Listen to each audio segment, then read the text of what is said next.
মনে মুখ তুলো, মুখ তুলো। এবারে গো, আমের আচার কেমন লাগছে? কেমন লাগছে? টেস্টি। ওটা কি খাওটা? ওটা কি খাওটা? ওটা কি খাওটা তুমি? রুটি চাউমিন। এটা আমের চাটনি।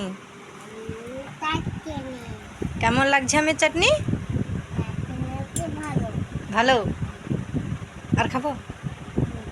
আগে ওটা শেষ করো।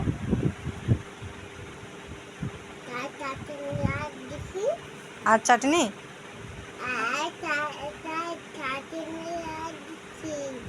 আর চাটনি কড়াই আছে, খাওয়ার সময় খাবো, ভাত খাওয়ার সময় খাবো।